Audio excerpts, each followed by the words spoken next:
What's your motivation level, kind of like, just to prove that last year didn't really reflect your capabilities as a player? I mean, last year it was like this last year. You know, I put that behind. Right now it's a new page for me. New beginning, new start for everything. You know, so I'm just excited about it. I know I can't really show too much on my face or my impressions, but when it comes to doing the work, I will do my best. When I step on the court and try to bring that level high again. You mentioned Steve Nash, and Alvin mentioned how you almost came here in 2004. Did you ever think back early on in those couple years in Orlando that what it would have been like to play with Steve at that time had you come here? Oh, definitely would be great. But that time you're young and you really make that kind of decisions. Right now you do it. So I'm glad Steve's still playing and he's still great, and I'm just going to enjoy it from now on. How do you feel about playing more of the 4 this year as opposed to the 3 last year? How do you know he's going to be playing more? I don't. Just out of curiosity.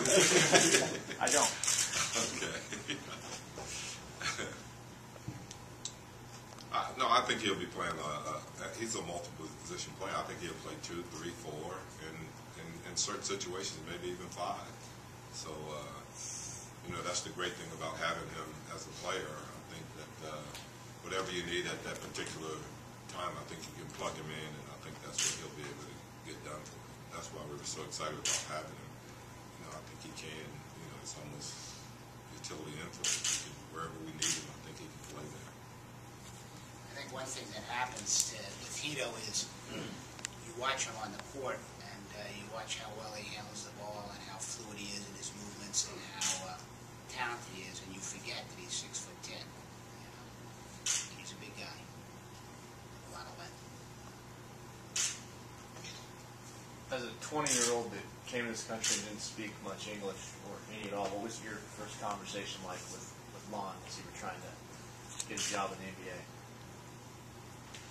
It's covered by the attorney-client privilege. Anybody's recollection of it all?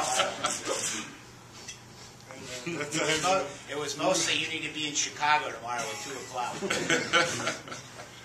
No, but what I was really trying to drive at before was you watch a person like that come over to this country and go through that, and it's really speaks volumes about who he is as a person and his character. Now I look back on it 10 years later, he's married, has a child, he's matured as a player, as a person, and it's very gratifying for me. So it's personally thrilling for me to have him here and continue our partnership in a different way. It really is.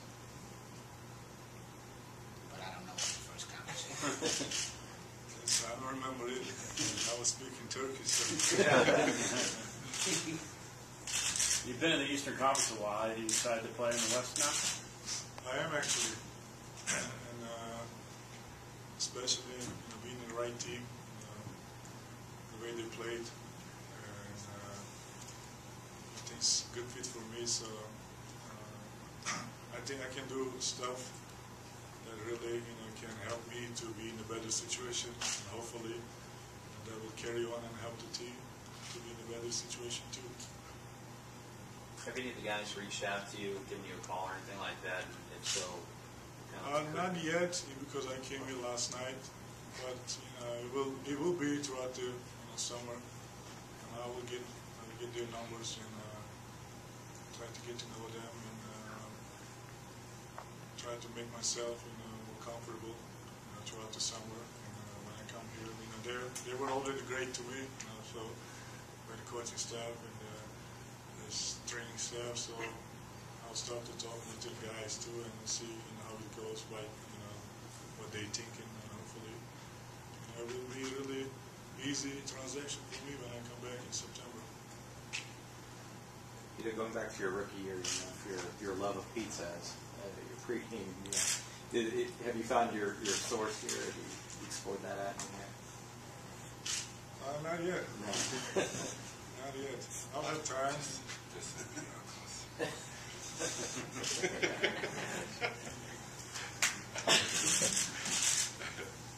talked about Steve Nash, but what are your thoughts on the rest of the players you're joining? I'm sure you got a chance to see this team in the playoffs this year.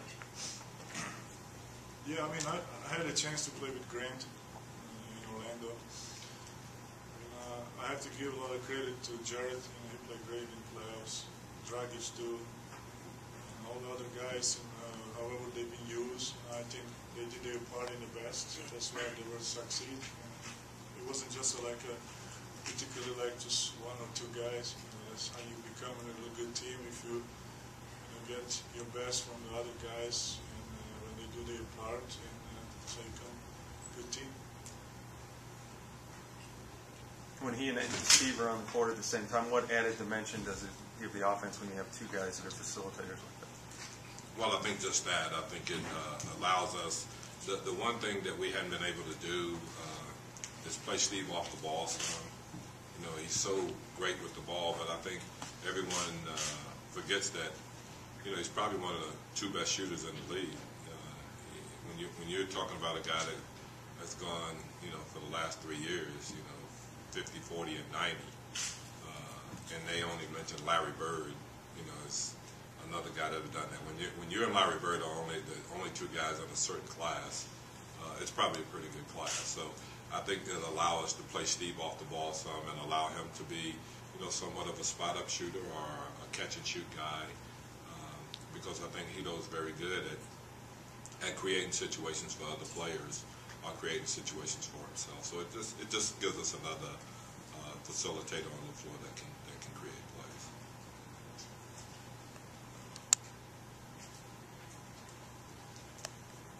That's it. Tomorrow, press conference will be Robert Sarver and Chicken Cordon Bleu.